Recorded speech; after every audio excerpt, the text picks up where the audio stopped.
almost 20th century, but it has largely exercised technologists.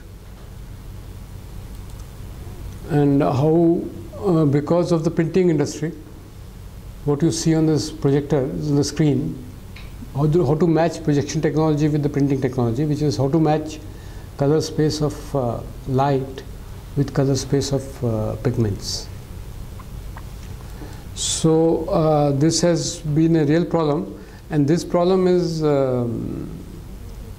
is fairly solved.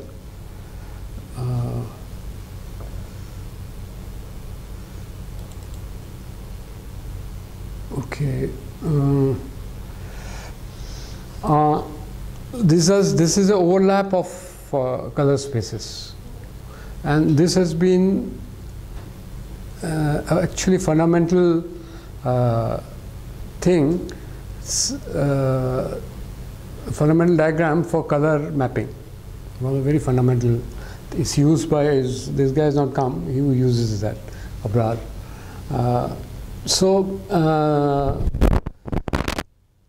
This RGB, red, green, blue. This triangle is the colors you get by combination of visual colors. You get light colors. Light colors cover only small amount of space of the human vision. This is a little surprising. These are frequencies, na? 380 to 750. These are in a visual range. These are frequencies. So these are the colors. This is a rainbow. These are the colors which we see, different frequencies. It's not something visible in the sense of reproduction of colors. If you want to reproduce, it's very difficult to reproduce these colors which lie outside this triangle. In all projection technologies, which include monitors or technologies like film projectors or otherwise, holograph, etc., everything works within this range. This is green, red and blue. This point is green point. This is taken as pure green. This point, this is taken as pure red, and this is taken as pure blue. And all colors fall inside this. All the gamut is inside this. Whereas one color consortia was made which said no, all colors should be all colors sensitive to the eye, in which the eye cones and rods respond. They should be included. So which means characterize colors, as Euler said, in terms of frequencies. So frequency space is made. This is the frequency space. So you have a variety of colors which we are seeing now here, which are outside reproduction by RGB. This RGB was journalized by Adobe. Adobe is an industry which was dealing with visual colors, for monitors largely. Adobe. So Adobe journalized it. It became very big. It changed the pure green, pure blue, and pure red. It changed. So you get a very different gamut. But it is not much useful because large number of colors can't be printed. So this is Adobe people were basically camera people, camera industry that come. But since you have to print those things, what you could print on emulsion, which is a paper, on the paper was a very small amount of colors, not very large amount of colors. But the colors which could be captured by emulsion were large in their film, color film. So to get a color film which can capture larger, they redefined RGB by changing the pure green, pure red, etc., to include bigger color space. And from there, CMYK, which is like the painter's colors, cyan, magenta, etc., painter's color, that space is very small. CMYK and the ink space is same space. Roughly, there is some difference as we saw last time, because the tuning done by the printers is a very high order, which CMYK people, which are combinatorics people, they can't do much. Pigment people, which include CMYK, include dyes, inks, and other casts which are there, including distemper, etc. All this is in CMYK color space, colors. So this is the range of the CMYK color space. So what you can print is only those things which lie in this space. Even there, depending on the kind of print technology you have, you still have a smaller area. This is a theoretically largest color space area that these colors can be printed. So reproduction in terms of print is this thing. Reproduction in terms of seeing, like in a monitor, seeing is little larger, which is like this RGB space is larger, and on the emulsion, theoretically, there is the Adobe space which is no longer much used, etc. But that's sort of more of proprietary space. But rest of the space, then there is hexachrome space, which takes both combination of red, green, blue, which is the light colors, as well as cyan, magenta, and yellow. So these are six colors. So with these 6 colors, you make a combinatorial space with the 6 color, which is larger. And people are trying to print things in accordance with this space. So most of the laser printers, inkjet printers are still within this space, and they are too much smaller segments. These smaller segments will come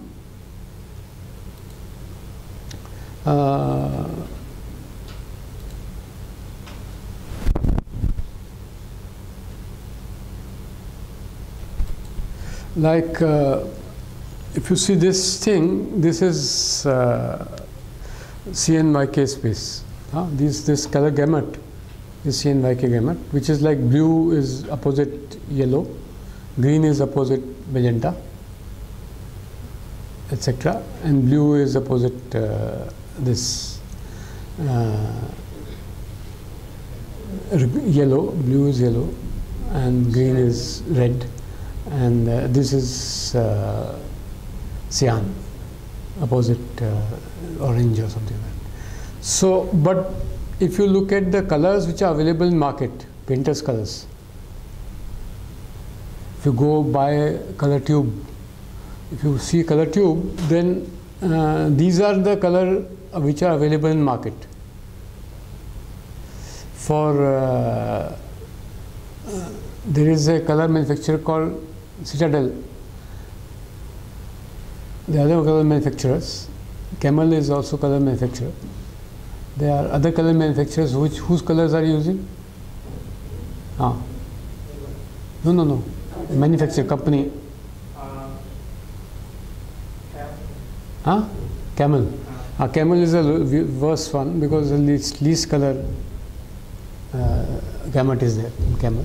But there are other companies which have 72 gamuts, which are selling industrial, which sell pigments, which are large amount of, So they are, people say,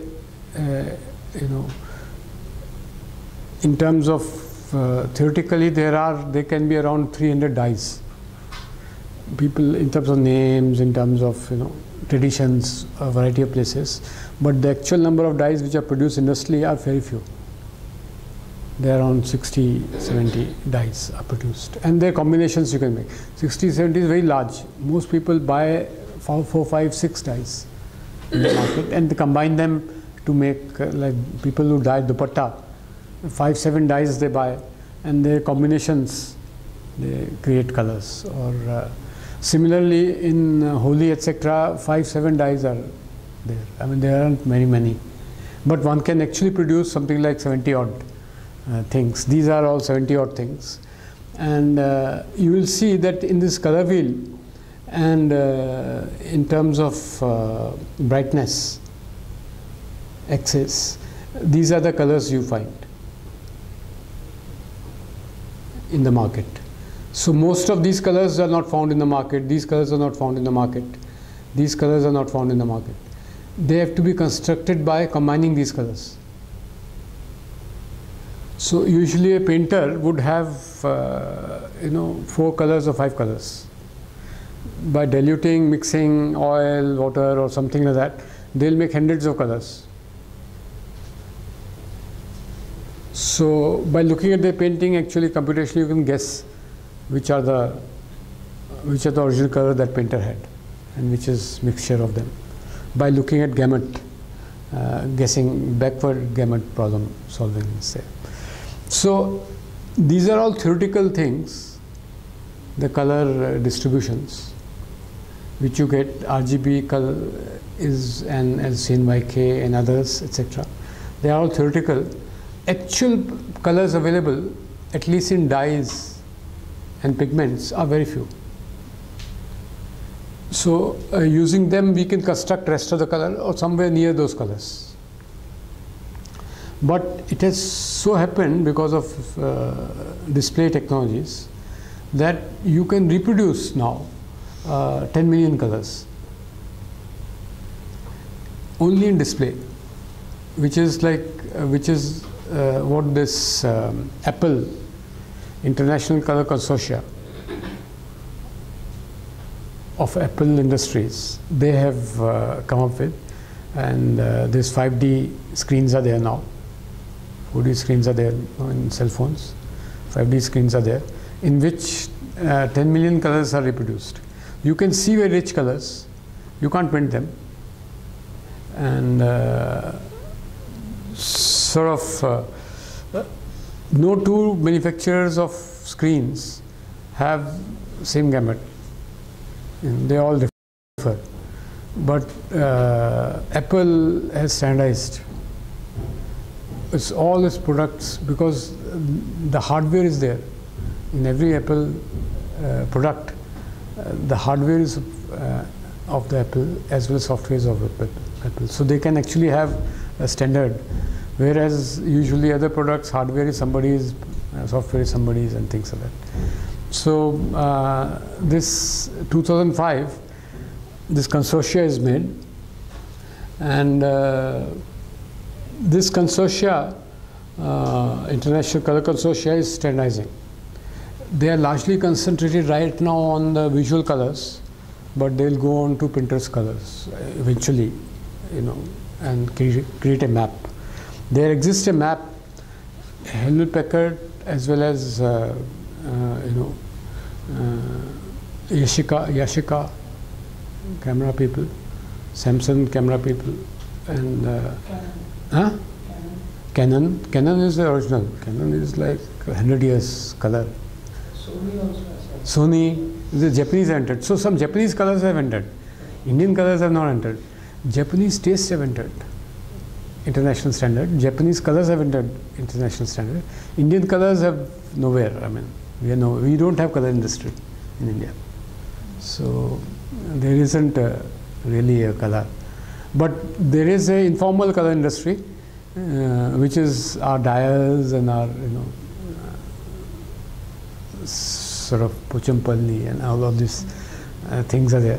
There is an indigenous color industry, and also some painters here and there who make their own colors. But nobody is industrializing that. People don't even, they have attitude, they don't even look at them. Bad attitudes exist in India. They don't even, when investigating colors, they will rather see all these color spaces and what's debate there than to see this. Whereas we know, like, I have to get that thing. Kumar was telling me that there is a book which is showing that how the color films, the chemicals on the color films were designed, were fixed by all these Canon people, etc.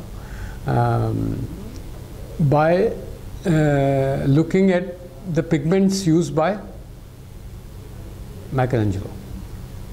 They took Michelangelo's paintings as standard and created chemicals to register colors accordingly.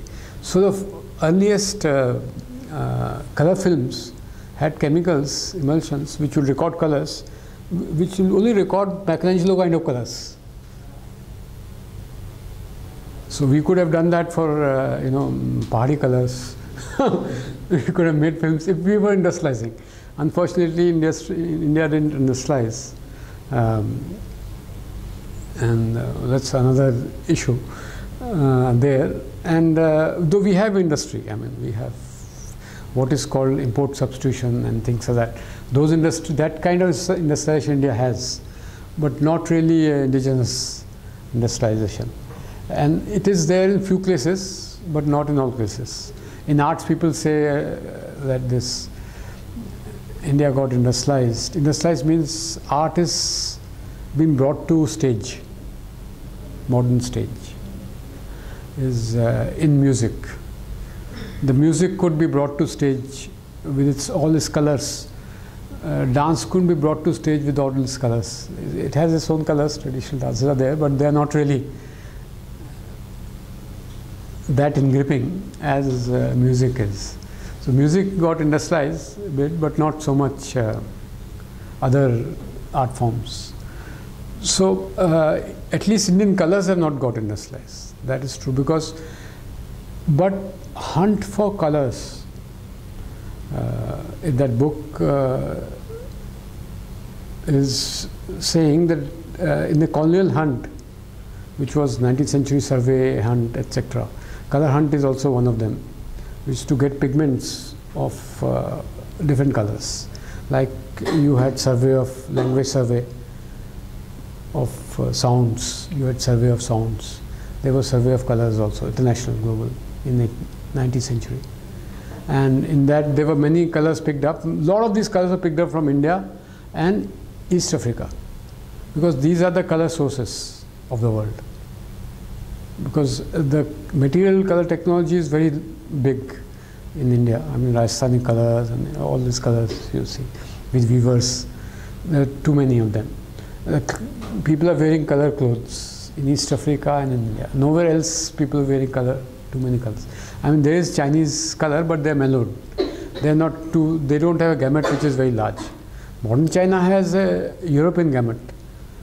I mean, color gamut, but traditional China, Indian gamuts were very large, and those pigments were very stark, and many of the pigment industry in building these colors,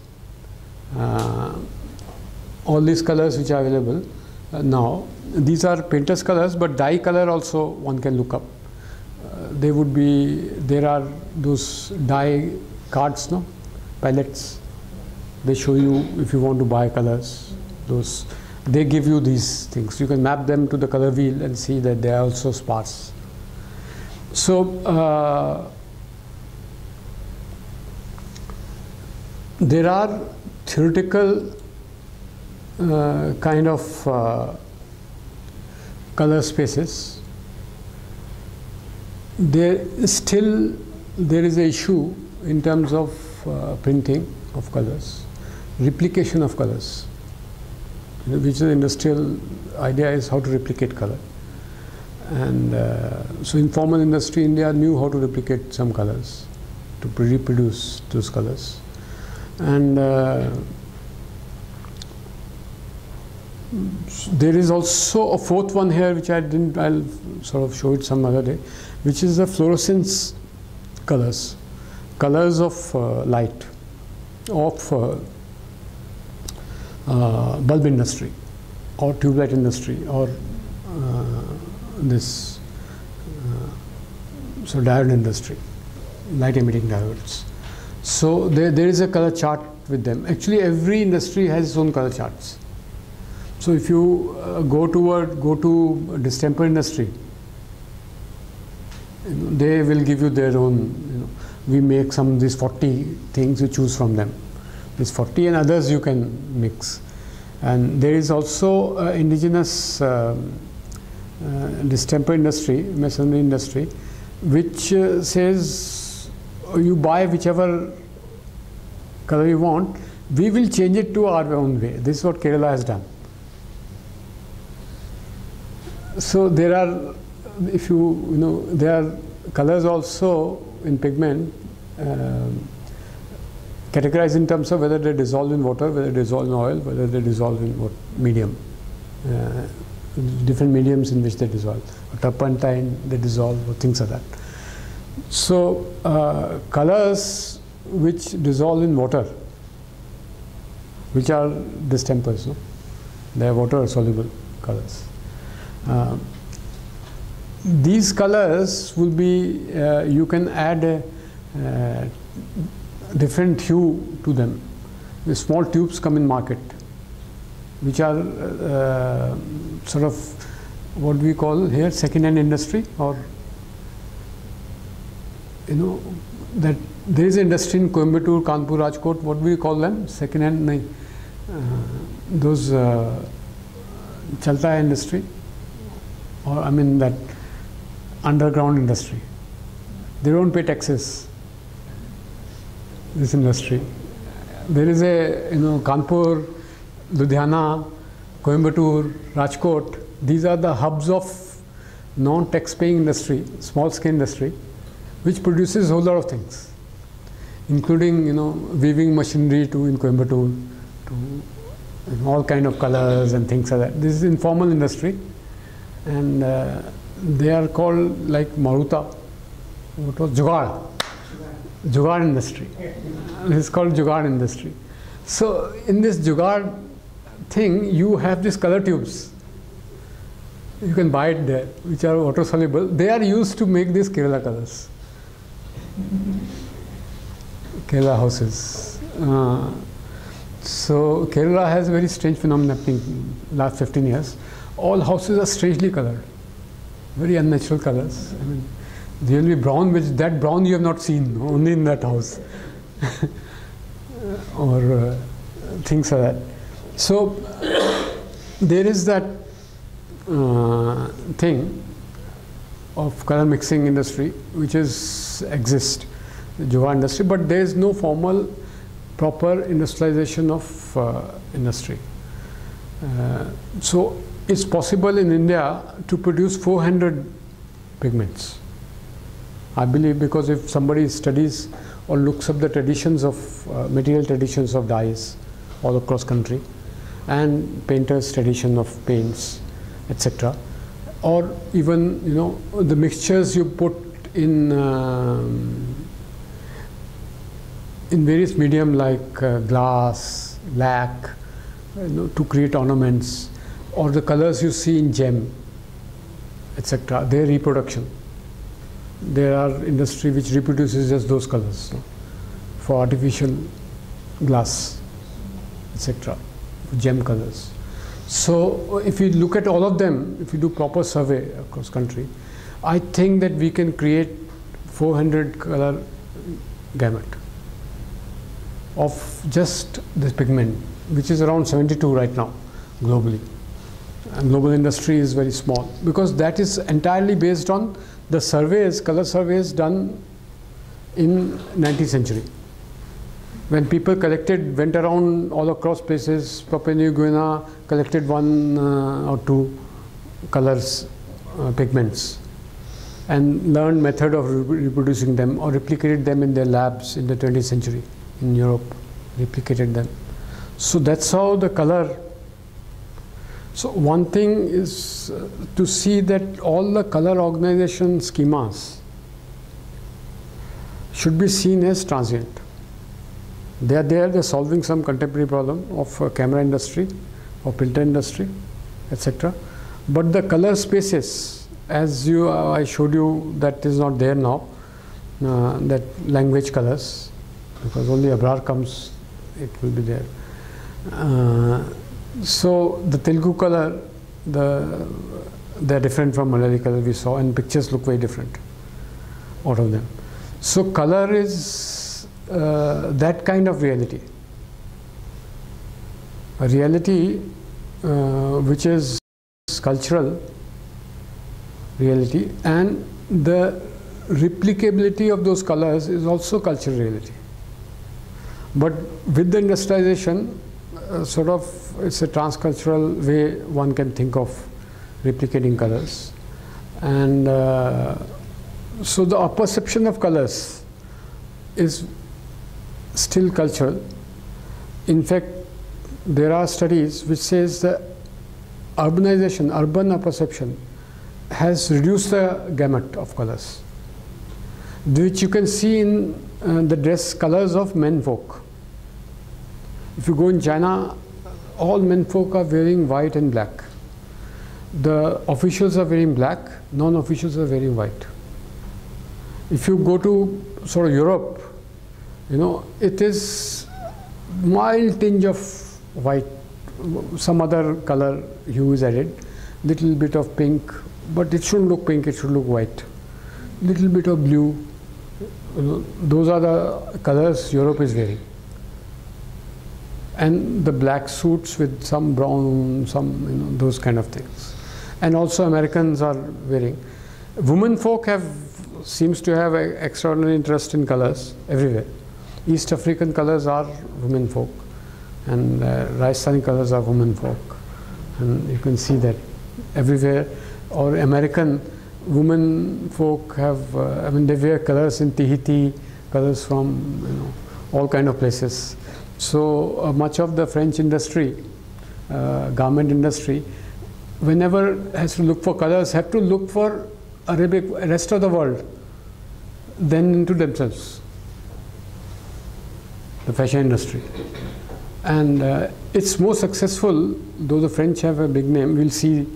We'll come to French space next in this, which we like. We use here CH, we use the French space. For some reason, I'll tell you why. But the American women are colored in very many ways, because they take colors from East Africa.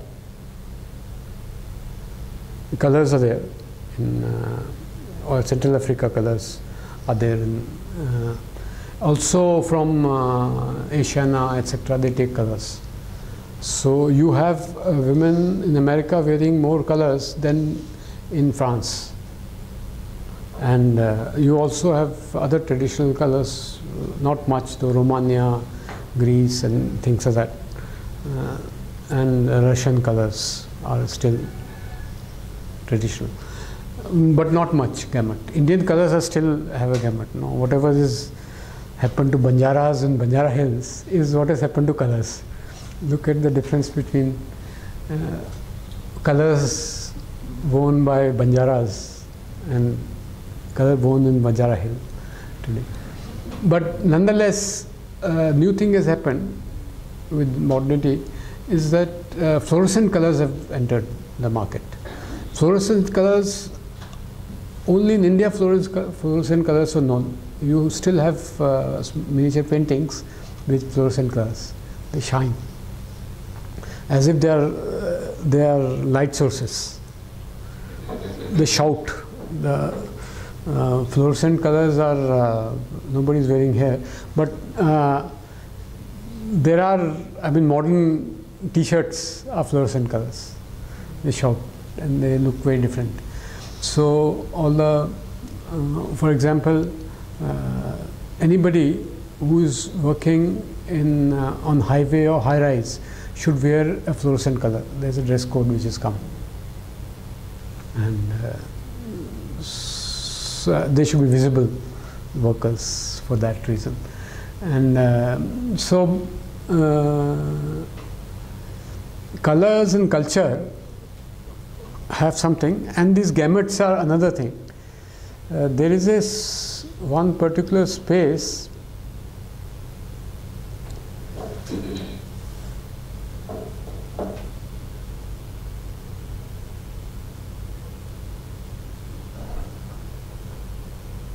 this is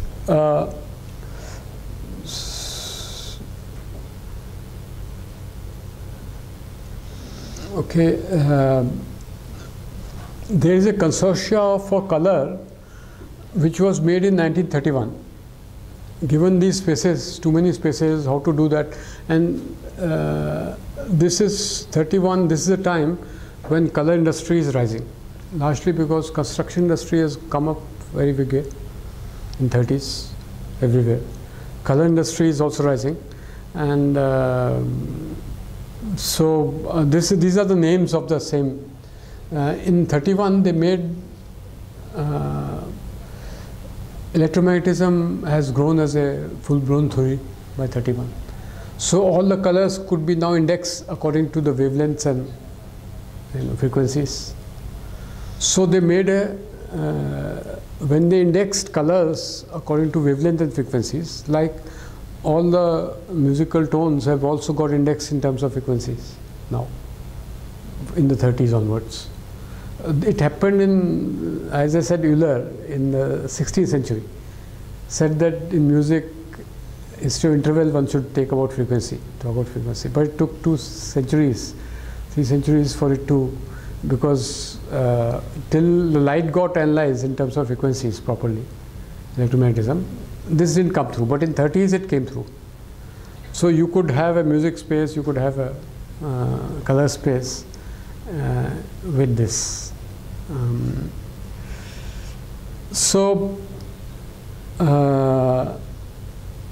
This color space from 380 nanometer to 770 nanometer, these are the sort of wavelengths. These are of a visible area. Infrared, ultraviolet area is the outside vision, human vision. Human vision is 770 nanometers to 380 nanometers wavelength. So this was the all possible colors, all possible light colors would fall in this. Now people try to show that there are some pigment colors which are not falling inside, they're lying outside, but those are like rebels. But the industry is going into all colors which are subset of these. Like when I showed that a slide,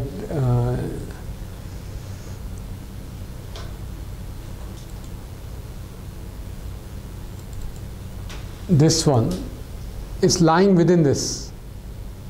This is a hue plane in that color space. It's a 3-dimensional space. There's also dimensions coming in and out, etc. And if we want to see the name of this space, then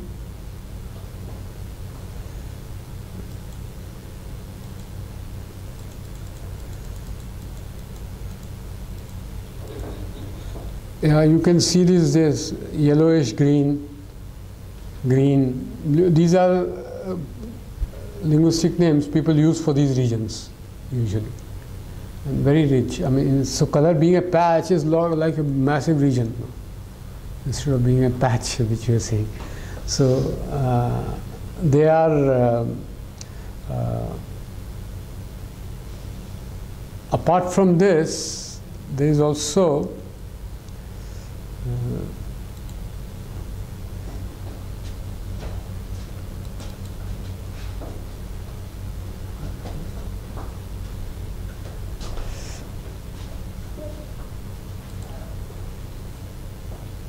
this is also another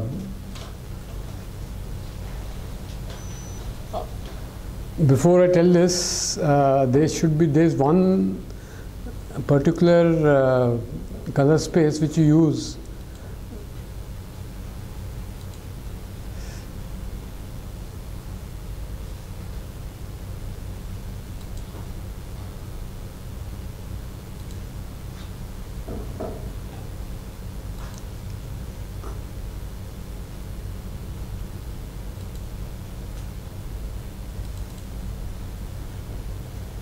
There are little more sort of color spaces which is called pentatonic, which is an industry standard space.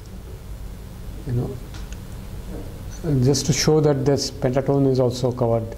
This is the range of pentatone. This is CNYK range, and this is another way of more spherically representing that thing, Ministry of Energies.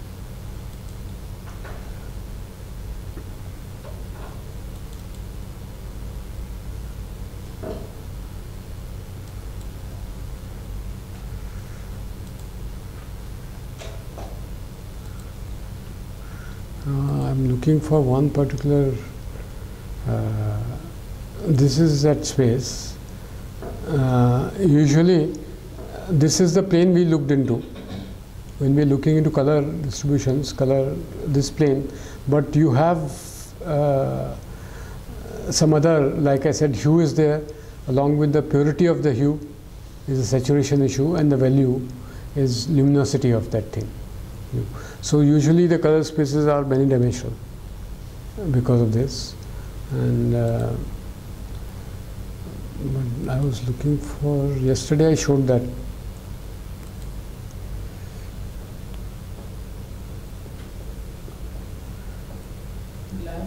This is it. This is the space. This CIE in 31 once mapped all color spaces to the vision in terms of nanometers of wavelengths.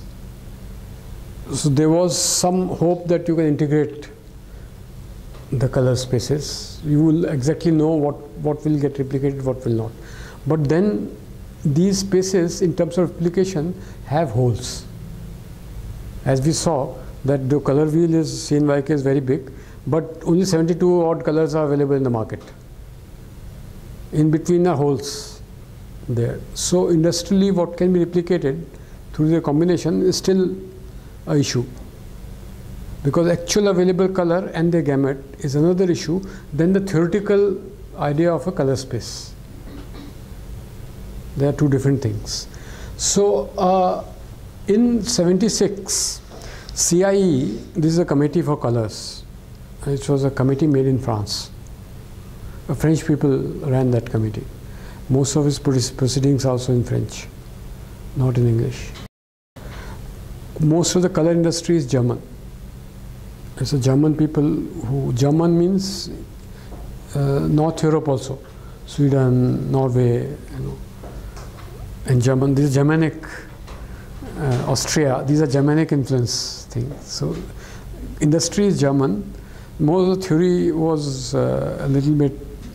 So Germans are CMYK people, and the French took on to RGB space, and that CIE was made. So in that, yesterday we saw that there is a idea of a distance between color. Most of these color spaces had the distances between colors are there in the space because they are x, y, z coordinates, so you can define a distance between 2 points on the color. But they are not really what people perceive. So for yesterday we saw that yellowish blue is cognitively it's an impossible color. So color, the distance between yellow and blue is maximal, like a distance between green and magenta is maximal, because they don't mix. These colors don't mix. So even conceptually you can't imagine a yellowish blue. Or magenta and green, if you add, conceptually also add, nobody can guess it's going to be brown, but it is brown. Because imagination, you can't brown it up by thinking that it's like greenish magenta. So they become different colors. These hues combined become different colors. They are not really factored into each other. They are real primes in some sense. Their factors don't intersect. So a space is made which is more cognitive and perceptually more reasonable compared to other spaces which had arbitrary distance between colors. Some colors were too distant, but perceptually they were found nearby, and they didn't sort of create a visual sensation. Even very distant things in RGB space and CMYK space. So this is close to CMYK because it is using them, except for green. If you just chop off this becomes, and blue also you have to chop. So it's a mixture of light colors and a more hexatonic kind of thing, mixture of light, because green and blue are light colors, yellow and magenta are pigment colors. So these two, so you make axis between yellow blue and magenta green. Once you make this axis, and this axis came in 76, I think it has a lot to do with Wittgenstein, though it is not recognized much, because it was Wittgenstein who in 72 raised the issue that what can be the yellowish blue. This issue is raised, what is the concept of yellowish blue or bluish yellow? This question is raised by Wittgenstein, and also people have been feeling a lot that these are two sort of complementary colors. Though the color wheel, complementary color of Goethe are different, all other complementary color wheels are different. But this is saying that only two sets of complementary colors are there. One is blue yellow, other is magenta green. And different people tried to pick up different tonalities of magenta as being like in CMYK and in Brinter's color wheel, they're different. Or gemstones color wheel, they are different, magenta is different. In gemstone, in ink, in dyes, magenta is different in their color wheels. Every industry has a different color wheel. So, but this is like one particular pure magenta is assumed, pure green is assumed, pure yellow is assumed, pure blue is assumed. Everything, all other colors fall inside this.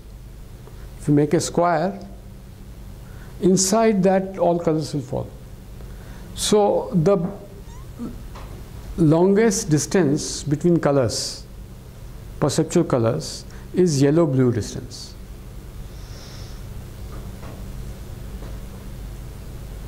So there's a move and there's a feeling that the RGB space should be changed to this.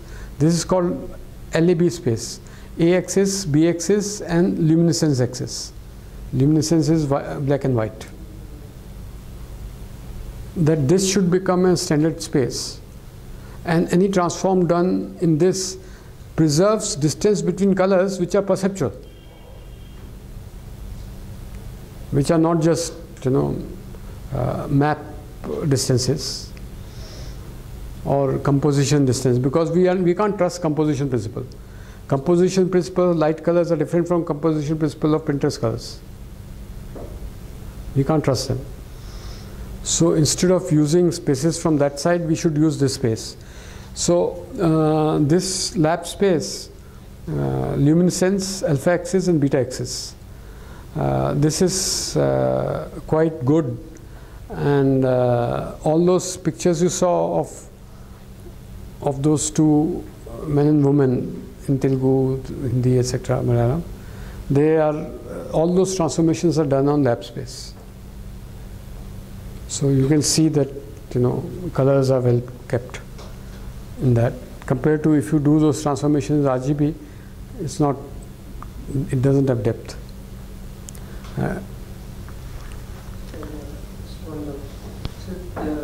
Here we are plotting the blue and yellow as the maximum distance between the colors, Colors. because of the perceptual nature. Yeah.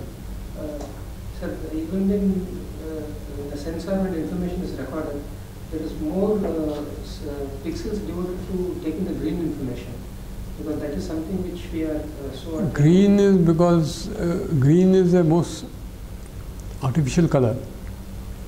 In the Gotte's theory, in the spectrum, green appears last. Green is a color of labor. Labor is through lot of labor that green is produced. Green, because the blue is right next to black. Red is right next to yellow. Oh, sorry, right next to white. And yellow is right next to this thing. No, red. Magenta is right next to blue. In the center is green. Green comes only if you, like yesterday's experiment, if you reduce the size of slit, only then green appears. So green is a color which has been made by life, by and large. Green is the most interesting color because the shades of green are maximal in reality. So the green filters, green was, why do you have yellow filters and blue filters? To, they are subtractive filters also, no? And to get green, highlight greens. So green people tried, and Adobe and all these people, they paid a lot of attention to green. And photography, the green shades, tonality, etc. should be captured maximally.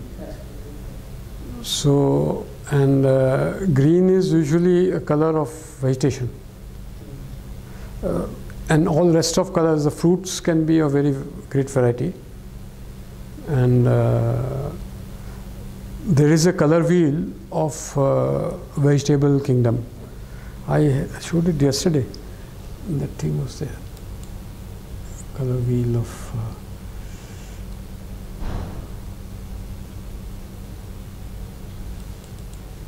let's say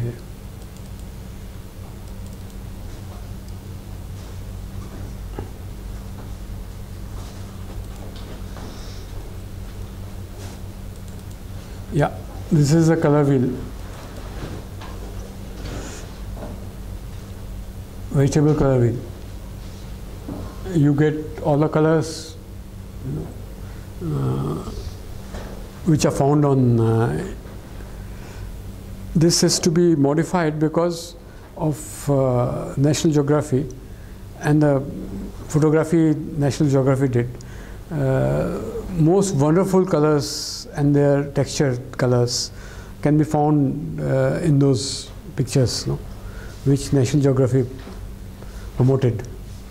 And special cameras were designed for, National Geography photographs.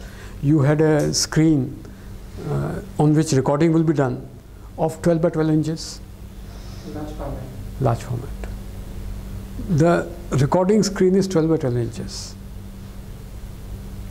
That's how you got those animals and those eyes and those things, microscopic kind of things, those photographs.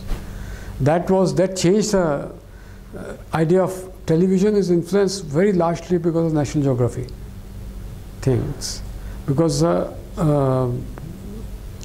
in television now you can get a couple of thousand colors, and now with LED you get 10 million colors, a promise, in a couple of years. So it was largely influenced because you actually had this from 60s, 70s pictures which were out of the world, and colors were out of the world, and they were in these cameras with Sweden. Kodak is a Swedish company, I think, or a Norwegian company. So they had alliance with to have produced such films. Actually, each frame would be produced for recording, and like in the old days, you have to insert that frame and then click and take away that frame. It's like that. Those, yeah, glass negatives are there. So emulsion negatives directly. So this how National Geography did, and that has changed. But now with digital cameras, like everybody can do this, because you have 10 million colors, space, seal, space, etc. one can use, and do color transforms which are nicer, and then